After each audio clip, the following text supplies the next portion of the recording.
지난 어린이날 연휴에 우리 대한민국에 많은 비가 내렸습니다. 계속적으로 내리는 비. 이 비로 가뭄으로 시달리던 남부지방은 제한독수가 해결되었습니다. 모내기를 준비하던 농부들의 마음에는 기쁨이 쌓이기 시작했습니다. 비가 내리는 가운데에 뉴스에서 한 농부와의 인터뷰가 진행되어졌고 그 인터뷰가 제 가슴에 남았습니다. 농부가 말하기를 비 오기 전에 농작물이 안 자랐죠. 작물이 안 자라요. 비가 안 오면 물을 줘도 안 커요. 비를 맞아야 농작물이 자라요. 이 말을 하면서 농부의 얼굴이 환하게 밝아지는 것. 그러면서 제 마음 가운데 갑자기 깨달아지는 것이 다시금 깨달아지는 그것이 진리처럼 다가왔습니다. 사람이 아무리 노력을 해도 하나님께서 하신 일을 따라갈 수가 없구나.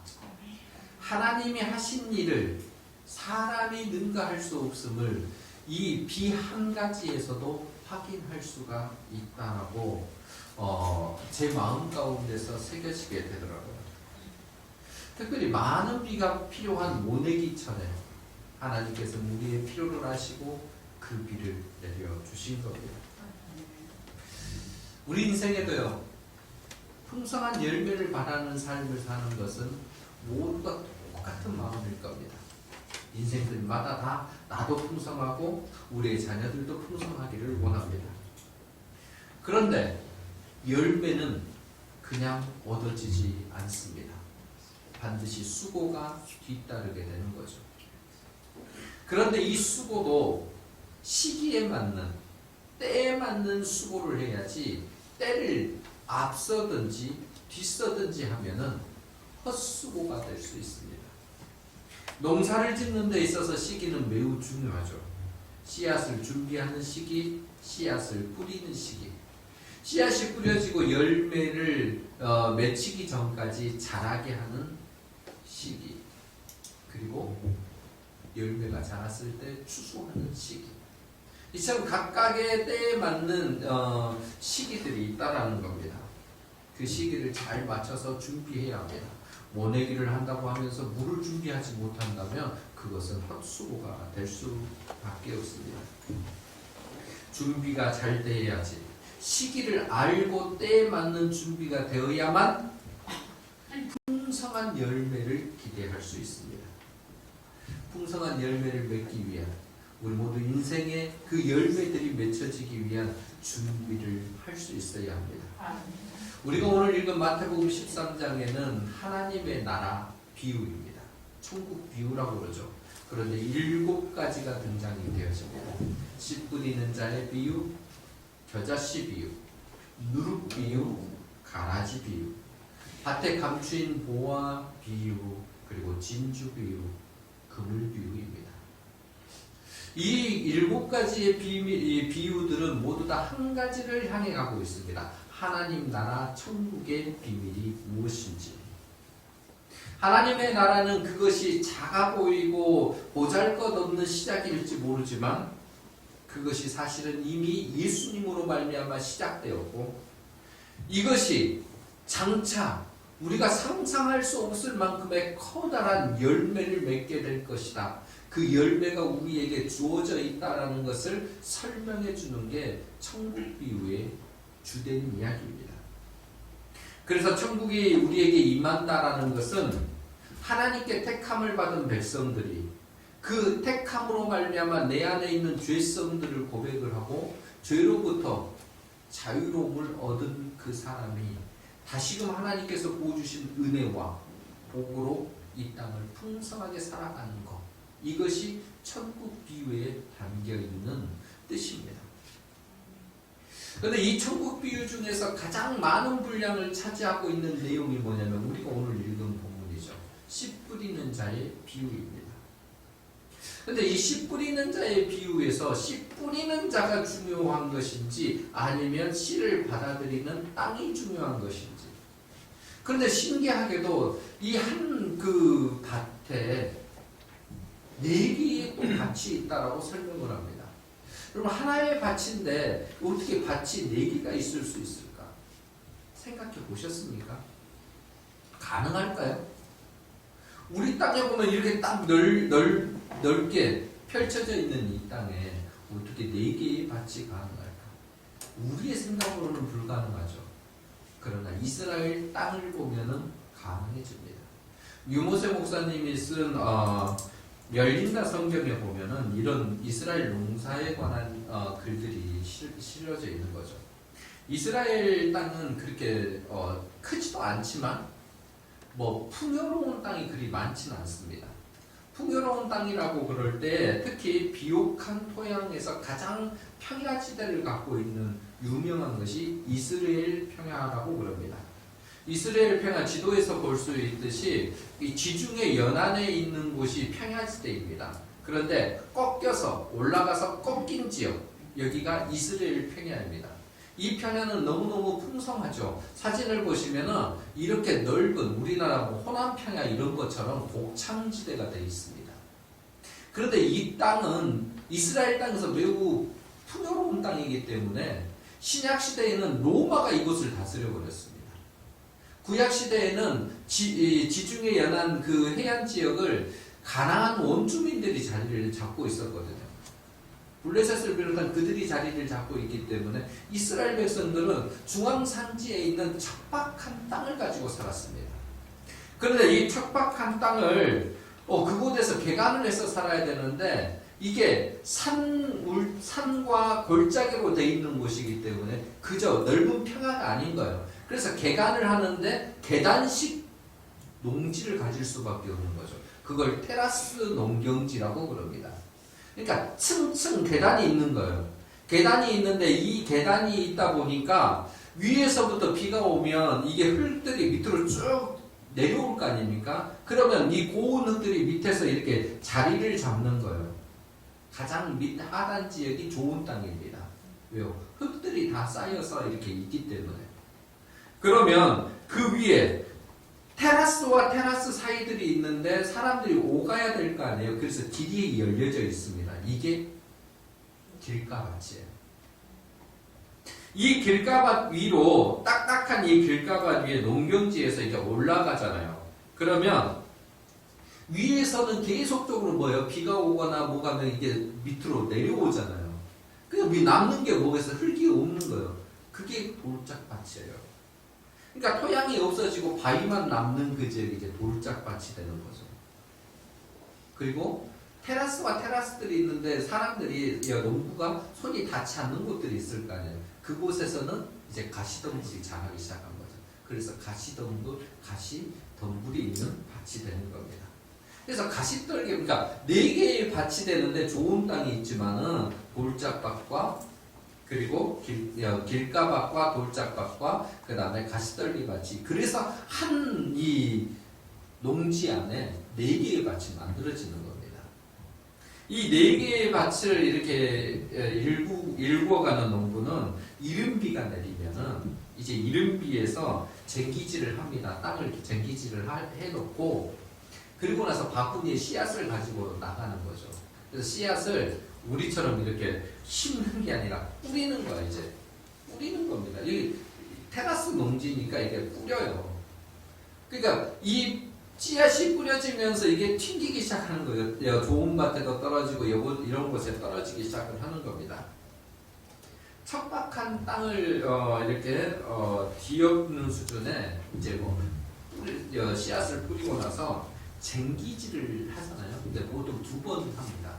이 사람들 2번 하는 거는 씨앗을 뿌리기 전에 땅을 한번 갈아엎어주는 거고요. 우리처럼 반듯반듯한 게 아니라 그냥 홈만 만드는 거예요. 지나가면서. 그럼 거기에다가 씨앗을 다 뿌렸을 거 아닙니까?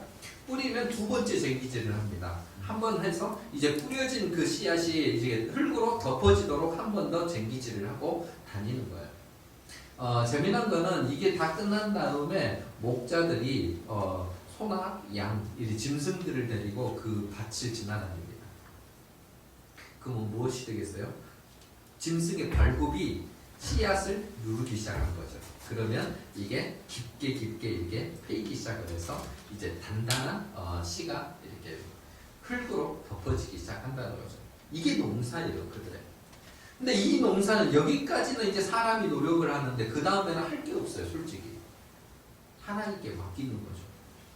그런데 위에 있는 그 척박한 땅들은 모르지만 이 아래에 있는 좋은 땅에서는 놀라운 결실이 일어난다는 거예요. 그게 100배, 60배, 30배의 결실로 위에서 얻지 못하는 것을 이렇게 뛰어넘을 만큼 그것을 이렇게 다 능가할 만큼 모두가 함께 살 수 있는 풍요로움을 주는 은혜를 그 땅에서, 좋은 땅에서 얻게 된다는 거죠. 이것을 누가 잘하냐면 중앙산지에 살고 있는 그 갈릴리 해변에서부터 쭉 내려오는 이 중앙산지에 있는 농부들, 사람들은 이 농사법에 대해서 너무너무 잘 알고 있습니다. 그러니까 예수님께서 이 농사법을 가지고 지금 갈릴리 해변에서 사람들에게 설명을 하고 계신 거예요.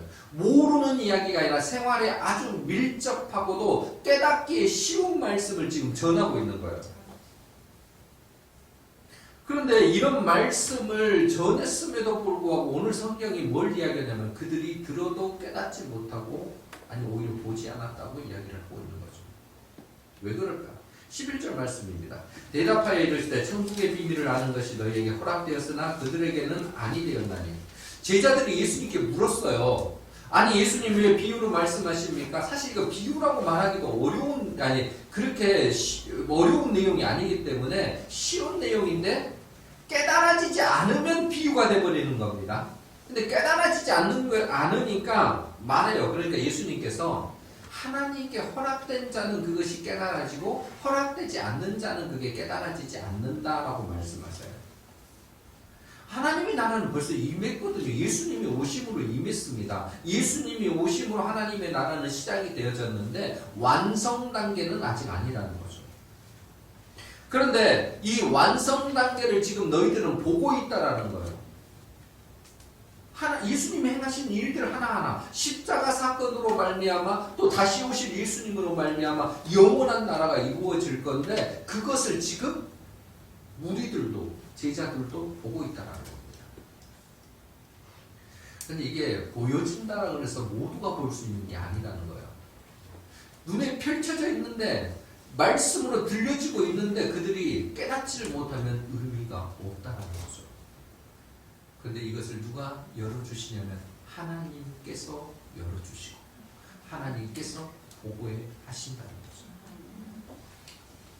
근데 하나님의 본 뜻은 무엇일까요? 그래 내가 이쁜 사람에게는 보여주고 이쁘지 않은 사람에게는 안 보여주고 깨닫는 사람도 내가 구분시켜주고 아니죠. 만약에 그렇다면 예수님이요 사람을 구분해서 말씀하시면 됩니다.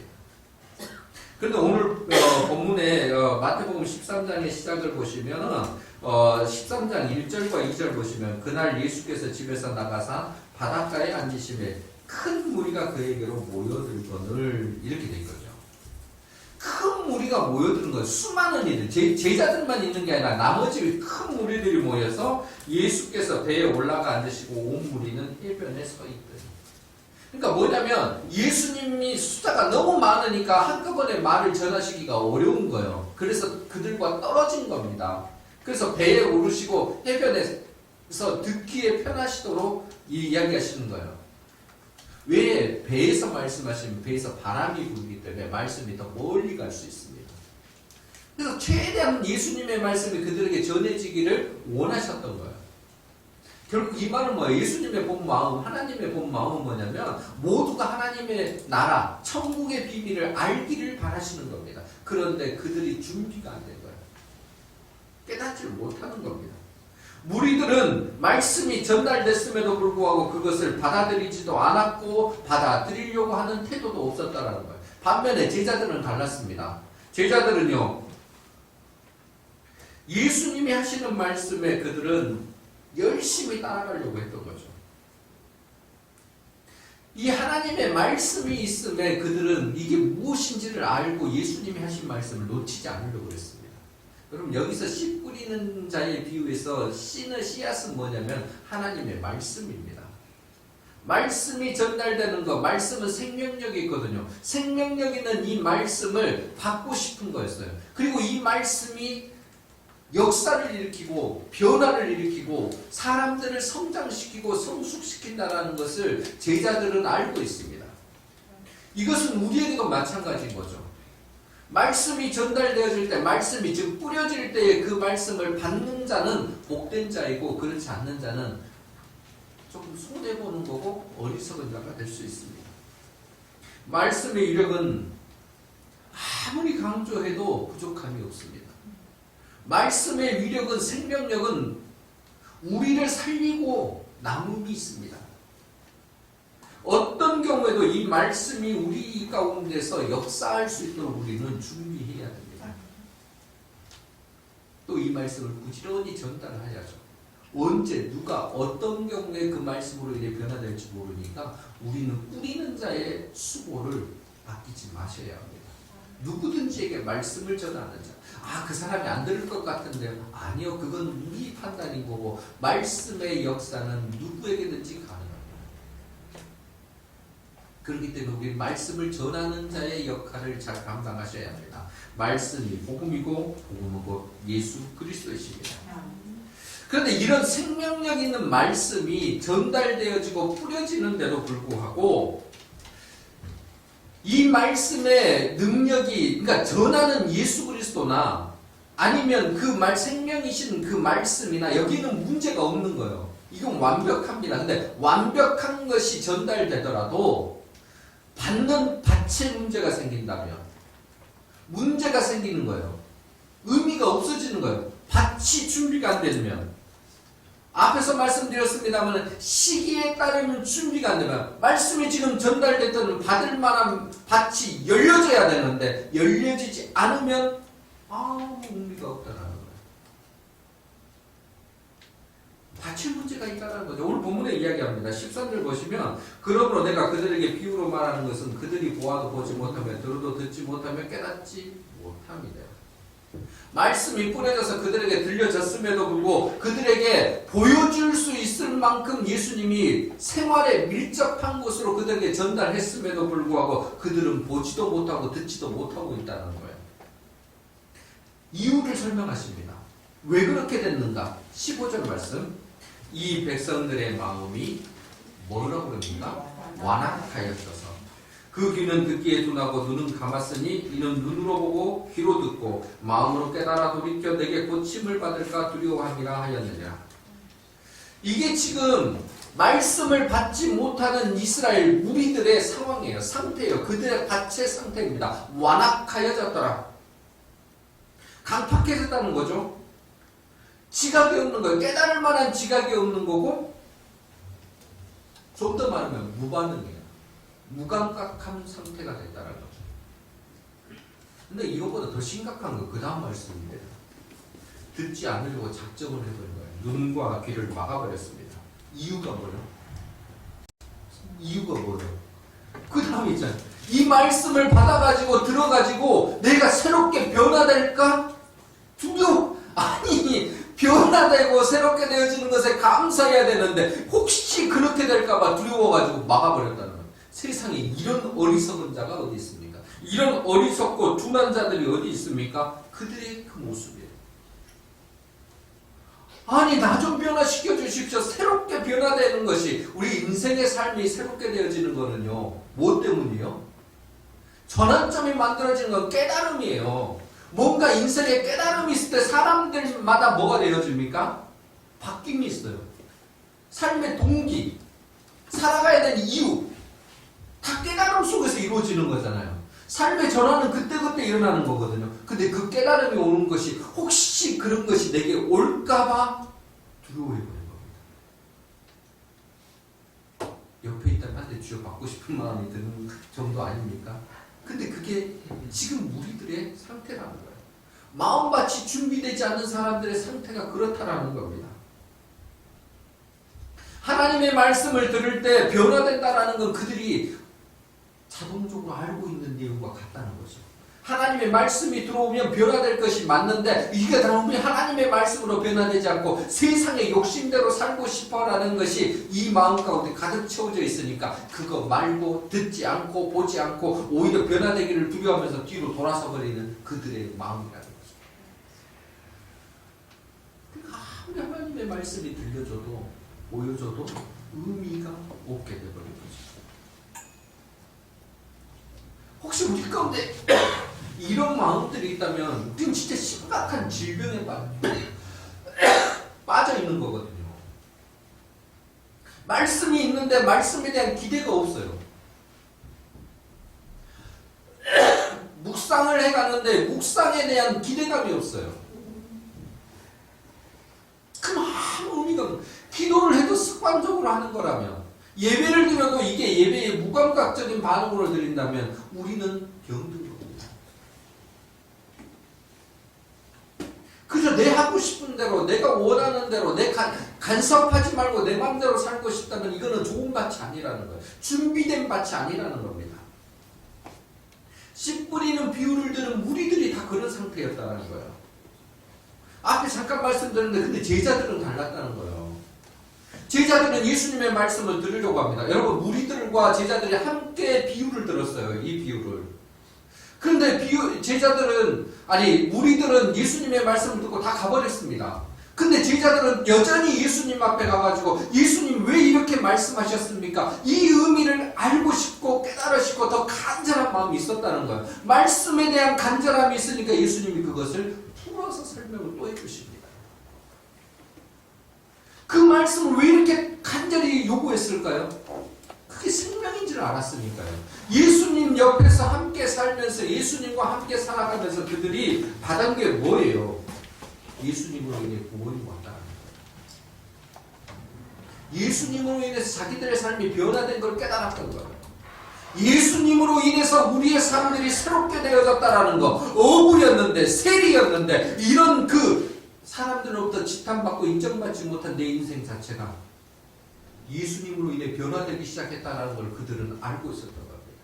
예수님과 함께 먹고 마시고 잠자고 말씀 듣고 이것이 곧 내 인생의 새로운 전환점이 됐다라는 걸, 그 깨달음을 알기에 더욱 예수님께 묻는 겁니다. 그래서 예수님이 16절에요. 이렇게 말씀하세요. 그러나 너희 눈은 봄으로 너희 귀는 들음으로 보기. 다 눈이 있고 귀가 있는데, 귀 있고 눈이 있잖아요. 근데 그것으로 보고 듣는 너희는 복이 있다는 거예요. 더더욱 복이 있는 건 뭐냐면 예수 그리스도 나와 함께 있는 거예요. 여러분, 제자들은 얼마나 행복한 사람들일까요? 이 땅에서 제자들 외에 예수님을 직접 본 자들은 없잖아요.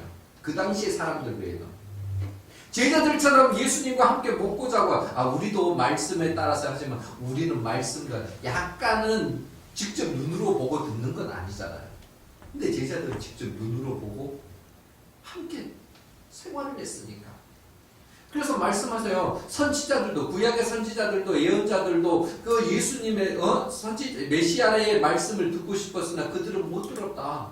근데 너희들은 지금 그것을 보고 듣고 있으니 더욱 복되다라고 이야기하십니다. 그런데 보고 듣는 것에서 끝난 것이 그것도 복입니다만, 더욱 복은 뭐냐면 그것이 깨달아져 버린 거예요. 그게 깨달아지고, 그게 깨달아질 때 삶에서 역사가 일어나는 거죠. 그래서 천국에 대한 이야기를 하는데 예수님의 제자들은 그것을 깨달아지는 복까지 얻게 된 겁니다. 그래서 더 복된 자들이 되는 거죠. 왜냐하면 깨달아지는 데에는 생명이 있거든요. 하나님의 말씀은 생명이 있습니다. 역동적이에요. 그 말씀이 들어가면 죽은 자도 살아나기 시작합니다. 병든 자도 회복되기 시작합니다. 막혔던 자에게 길이 뚫려져 버리는 역사가 일어난다는 거죠. 그게 하나님의 말씀입니다. 그게 깨달아지는 자의 복이에요. 그런데 이 깨달아짐이 우리의 노력으로는 안 된다는 거죠. 너희에게 된 것은 딱 한 가지로 허락됐다라고 설명해야 됩니다. 허락됐다라는 건 뭐냐면 허락하신 이가 있을 거예요. 그게 하나님이세요. 여러분에게 깨달아지는 복이 허락되기를 바랍니다. 그런데 이 허락되어지는 것도요, 간절한 자에게는 더더욱 그 은혜로 다가옵니다. 무엇을 허락되도록 요청해야 될까요? 성령님께서 나를 조명해 주시도록, 성령님께서 나를 깨닫게 해 주시도록, 하나님의 말씀이 들려질 때에 바로 들을 수 있는 귀와 하나님의 말씀이 내 안에 들려질 때에 내 마음밭에 심겨질 때에 기경되어지고 새로운 마음으로 변화되어질 수 있도록 내 마음밭이 좋은 그 땅이 될 수 있도록 은혜를 베풀어 주시도록 요청해요. 그렇게 되어질 때 우리는 깨달음이 될 수 있는 거죠. 우리의 마음의 태도가 성령님께로 의탁되어질 때에 우리는 새롭게 변화될 수 있습니다. 그저 무감각하게 가만히 있으면 되는 게 아니라니까요. 성령님 내가 정말 깨달을 수 있도록 은혜를 베풀어 주십시오. 말씀의 태도가 있으면요, 말씀의 태도가 바르게 열려 있으면 성령님은 반드시 역사하십니다. 여전히 우리의 문을 두드리고 계시고 열려지기를 바라고 계시기 때문에 우리가 열기만 하면 그때부터 역사는 성령님이 하시는 거예요. 말씀에 적극적인 반응을 가지십시오. 말씀이 나를 살릴 수 있구나. 우리가요, 인생 살아가는데 사실 우리의 그 하루하루를 살다 보면 덕지덕지 묻어오는 게 있어요. 죄악의 것들, 욕심의 것들, 세상의 것들. 그러니까 내 마음밭이 제대로 유지될 수가 없습니다. 근데 이것을 갈아엎어야 돼요. 근데 이 갈아엎는다 해도 여러분 잘 생각해 보십시다. 죄악이 막 10가지 묻어있는 내 마음밭이 갈아엎었어요. 엎어봤자 뭐 하겠어요? 그냥 그게 죄악이 그냥 그것이 갈아엎어진 거예요. 이것을 갈아엎는 데서 끝나는 것이 아니라 객토 작업을 해야 합니다. 이건 엎어서 되는 것이 아니라 우리의 죄된 마음을 갈아엎는 것이 아니라 성령님을 통해서 이것을 새롭게 만들어버려야 그게 좋은 밭이 될 수 있거든요. 우리로는 불가능합니다. 최상호 시인이라는 분이 마음밭의 객토작업이라는 시를 발표를 오래전에 했는데 그 시를 잠깐 보겠습니다. 봄을 맞기 전에 내 갈라진 마음밭에도 새 흙을 좀 부어야겠다. 어린 시절 농부인 아버지는 한 해의 농사를 끝낸 뒤 푸석해진 논밭에 자주 기름진 산자락 흙을 옮겨 덮으셨다. 잃어버린 땅심을 찾아야 한다며 밭길 안 닿는 새 흙을 펴 놓으시던 그때의 아버지처럼 나도 내 척박해진 영혼에 퇴비를 해야겠다. 한때는 제법 윤택했던 손, 처음에는 웬만큼 너그러웠던 눈과 귀와 눈의 회복을 위해 새해에는 검붉은 산자락 흙과 강변 고운 모래로 늙어버린 마음밭에 객토 작업을 해야겠다. 객토에서 이 객자가 손님 객자입니다. 흙인데 지금 그 땅에 있는 흙이 아니라 외부에서 가져온 흙이라는 거예요. 이 흙으로 새롭게 이걸 객토 작업을 해야 되는 거죠. 그래야만 마음의 여유도 척박해지고 갈라지고 뭔가 조급한 이 마음밭에 새로운 여유를 그리고 풍성한 것을 가져올 좋은 밭을 만들 수 있다라는 거죠. 그런데 내 힘으로는 안 되는 거예요. 외부에서 흙을 빌려오듯이 우리 심령도 그렇다는 겁니다. 내 심령 가운데 그냥 나를 갈아엎은다 그래서 되는 게 아니라 이것 위에 성령의 은혜가 덮어져야 된다는 거죠. 성령님께서 우리 마음밭에 임하시고 말씀의 은혜가 이곳에 임하여지고 그것이 갈아엎어지는 객토 작업이 될 때 우리 밭은 좋아질 수 있습니다. 근데 우리는 내 힘으로만 내가 모든 것을 다 하겠노라고 나만 발버둥 치고 있으니 아무 역사가 일어나지 않는 겁니다. 나 좋은 밭 되기 위해서 노력했는데요. 근데 우리 힘으로만 하니까 좋은 밭이 안 되는 겁니다. 우리가 간절히 구해야 될 것은 성령님께서 하나님의 말씀이 진리된 이 생명력 있는 말씀이 내 안에 들어와 함께 움직여지도록 우리는 이 객토화 작업을 해야 되는데 성령님을 멀찌감히 떨쳐놓고 나 혼자 하려고 하니 그게 되겠습니까? 좋은 밭이 될 수 없는 겁니다. 그러면 뭐가 안 생겨요? 열매가 없다라는 거예요. 그래서 예수님은 우리에게요, 말씀을 들으라고 하십니다. 말씀을 먹으라고 하신다니까요. 단순히 그냥 먹고만 들으는 게 아니라 잘 먹고 잘 들으라고 이야기를 하시는 거예요. 하나님의 말씀은 선택의 문제가 아니고요, 반드시 먹어야 되는 것입니다. 모두가 들어야 되는 영적 진리인 거죠. 그것을 먹고 새롭게 내 마음밭을 좁게 할 때의 역사가 일어나는 겁니다. 23절이에요. 좋은 땅에 뿌려졌다는 것은 말씀을 듣고 깨닫는 자니 결실하여 어떤 것은 100배, 어떤 것은 60배, 어떤 것은 30배가 되느니라. 풍성한 열매가 이루어진다고 이야기합니다. 그런데 이 말씀을 우리는 뒷부분만 보는 거예요. 100배, 60배, 30배 결실이 맺어졌느니라. 하나님 내게 결실을 맺게 해주십시오. 풍성한 것을 주십시오. 아멘이죠. 그런데 그렇게 요청만 한다고 해서 결실이 맺어지는 게 아닙니다. 말씀이 열매가 맺어지려면, 풍성한 열매를 맺어지려면 앞에 있다라는 거예요. 좋은 땅, 그리고 거기에 뿌려지는 역사가 함께 일어나야 합니다. 좋은 땅이 되지 않았는데 100배, 60배, 30배 결실을 주십시오 하는 건, 그것은 어리석은 자의 모습이에요. 좋은 땅이 있음에도 불구하고 그것을 뿌리지 않는다면, 밭을 갖고 있으나 뿌려짐이 없기 때문에 결실은 맺어지지 않습니다. 좋은 풍성한 열매를 맺길 소원하십니까? 좋은 땅을 만드십시오. 그리고 거기에 뿌리셔야 돼요. 그런데 이게 우리의 인생이 한 번 사는 인생이지만 한 번 사는 게 아니잖아요. 매일매일 살아가야 되잖아요. 근데 이 좋은 밭은 한 번 만들고 끝나는 게 아니라, 그래서 좋은 밭은 매일 만들어야 합니다. 좋은 밭이 잘 유지가 돼야 돼요. 과거의 좋은 땅 아니에요. 지금의 좋은 땅이 되어져야 열매가 풍성해질 수 있다는 거예요. 근데 좋은 땅도요, 과거의 땅으로 해가지고 그냥 좋은 땅이었어 하고 그대로 둬버리면 척박한 땅이 돼버립니다. 어느새 가시덤불이 일어나고요, 어느새 돌짝밭이 돼버리고, 어느새 길가에 떨어진 그 밭이 돼버리고 만다는 거죠. 그래서 우리가 말씀을 계속 여전히 성령님의 조명하심을 구하며 먹어야 되는 이유가 여기에 있습니다. 우리가 말씀을 듣는 그 예배의 자리, 말씀을 듣는 경건의 자리, 말씀을 듣고 행하는 삶의 자리가 있을 때에 그 위에서 하나님은 역사를 풍성하게 만들어 주신다는 겁니다.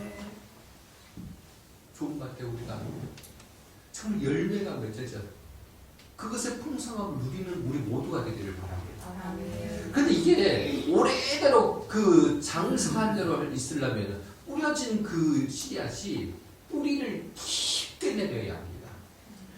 얇은 뿌리는 좀 자라는 것 같고 열매를 맺는 것 같은데 금방 말라 비틀어져 버리잖아요. 사막에 보면은 시띠나무라는 것이 있습니다. 광야 땅에서 자라는 나무입니다. 보시면 저게 시띠나무인데 성경의 구약에 보면 조각목이라고 등장이 되어지는 나무입니다. 근데 저 나무는 보통 2-3m 정도의 크기로 자랍니다. 사막에 오지도 않는데 어떻게 저게 2-3m의 크기로 자랄 수 있을까? 그늘을 만들어 주거든요. 근데 이 비밀은 보이는 것에 있는 게 아니라 보이지 않는 것에 있습니다. 땅 밑으로 있는 뿌리가 수십 미터까지 가버립니다. 그러니까 2-3m 자라는데 그 몇 배가 되는 그 밑으로 뿌리가 깊게 내려가는데 물을 찾아서 가버리는 거죠. 그러니까 메마른 위에는 메말랐는데 밑에 있는 물을 끄집어 당기니까 저것들이 오래 살 수 있는 겁니다. 시편 1편 3절 말씀에 보면은 이렇게 되어 있습니다. 그는 시냇가에 심은 나무가 철을 따라 열매를 맺으며 그 잎사귀가 마르지 아니함 같으니 그가 하는 모든 일이 다 형통하리로다. 시냇가에 심은 나무가 철을 따라 열매를 맺고 잎사귀가 마르지 않는 이유는 딱 하나예요. 시냇가에 심겨졌기 때문이에요.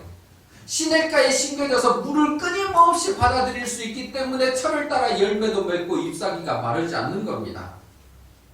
근데 우리는 그냥 철을 따라 열매와 잎사귀가 마르지 않는 것만 보고 형통하기만을 바라는 거예요. 먼저 어디에 심겨지는 거예요? 시냇가에 심겨지는 게 중요하다니까요. 근데 이 심겨진 나무도 뿌리를 잘 내려야 됩니다. 뿌리를 어떻게 내리는가? 2절에 말씀해주고 있죠. 오직 여호와의 율법을 즐거워하며 그의 율법을 주야로 묵상하는 거다.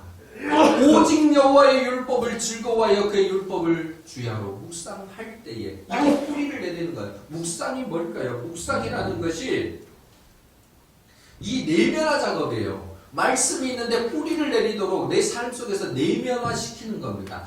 하루 이것을 곱씹고 곱씹었더니 되새김하고 되새김했더니 말씀이 내 안에 하나씩 하나씩 쪼개지기 시작하면서 뿌리를 내리기 시작한다라는 거죠. 그때요 역사가 드러난다. 하루아침에 이루어지는 건 아니에요. 묵상하다 보면 이게 보통 힘든 일이 아니거든요. 이게 그냥 잠도 오고 생각도 잘 안 되고 뭐 그냥 넘어가기도 하고 그런데 그냥 먹기 시작을 하는 거예요. 그런데 이게 내면화되면요 뿌리를 내리기 시작하면 어느새 깊게 내려가기 시작합니다. 그리고 그때 나도 모르는 역사들이 일어나요. 거기에 뿌리를 내리는 동안에는 하루아침 이루어지지 않고 오랜 시간 동안 이루어졌는데 어느 순간에 보면 위기가 와도 흔들리지도 않습니다. 사람이 옆에서 막 말을 해도 그것이 흔들림이 없어요. 악한 자, 오만한 자, 교만한 자 와가지고 말을 막 아첨하면서 하지만 그것에 흔들리지 않습니다. 왜요? 뿌리가 깊게 내려졌기 때문이죠. 그리고 하나님의 말씀이 내 안에서 나를 역사를 해줍니다. 우리가 이런 뿌리 깊은 좋은 땅의 열매, 그 나무들을 가지고 있으셔야 합니다. 우리 스스로가 그 나무들이 되셔야 되고, 그럴 때 풍성한 열매가 맺어집니다. 요즘 매일 아침 365일 동행기도를 드리고 있잖아요. 동행기도라는 게 이런 거예요. 우리 마음밭에 지금 말씀의 뿌리를 내리도록 뿌리는 작업들입니다. 짧은 그 기도 읽는데 한 2, 3분도 걸리지 않아요. 그런데 그것이 계속 읽고 기도를 드리고 말씀을 읽고 기도 드리는 그 작업이 내 안에서 내면화가 되어지기 시작을 하면 그게 뿌리를 내리기 시작한 거예요. 하루아침은 아닙니다. 계속적으로 해야 합니다. 꾸준히 하다 보면 어느새 성령님께서 나를 깨달아지게 하는 역사가 일어납니다. 세상 말로 뭐 무릎을 딱 치고 맞아! 하는 그때가 일어난다니까요. 그때에 우리의 삶이 변화되어지기 시작하는데 그냥 변화가 아니라 열매가 맺히는 것으로 변화가 되어진다는 거예요. 우리의 삶은 그걸 바라보는 겁니다. 그 풍성한 열매를 바라보면서 하나님 내 이 심령이 좋은 땅이 될 수 있도록 성령님께서 함께해 주시고 갈아엎어 주십시오. 나를 객토화 작업시켜 주십시오. 내 것으로는 만들기 어려우니 성령님께서 함께해 주시고 말씀으로 함께해 주시고 기도로 함께해 주시고 그래서 나를 새롭게 만들어 주십시오. 요청합니다. 하나님은 분명 우리를 좋은 땅으로 만들어 주실 뿐만 아니라 그 위에 이제 열매를 맺게 하시는 은혜를 우리 개개인들에게, 우리 가정에, 우리 삶의 공동체에 베풀어 주실 것입니다. 네. 사랑하는 성도 여러분, 우리 모두가 원하는 풍성한 삶, 넉넉한 삶, 안정적인 삶을 갖고 싶다면 지금 준비를 잘 하셔야 합니다. 지난 것엔 의미가 없습니다. 지금부터 준비를 잘 하시면 됩니다. 생명의 말씀이 우리 마음밭에 제대로 뿌려지도록 우리의 마음을 여십시다. 성령님께서 그 마음을 이끌어 가시고 성령님께서 나를 조명해 주실 때에 순종해 가십시다. 하루아침 이루어지는 게 아닙니다. 매일매일 성령님과 생명의 말씀을 우리 마음밭에 뿌리고 그 마음밭으로 객토화하는 노력들을 해나가십시오. 그때 좋은 밭이, 좋은 땅이 되어집니다. 그 좋은 땅 위에 하나님께서 주시는 100배, 60배, 30배의 풍성한 열매가 우리 모두에게 열리기를 소원합니다. 그 밭을 지금부터 잘 일구어가고 열매를 거둬가는 복된 성도님들 되시기를 주님의 이름으로 간절히 부탁드립니다.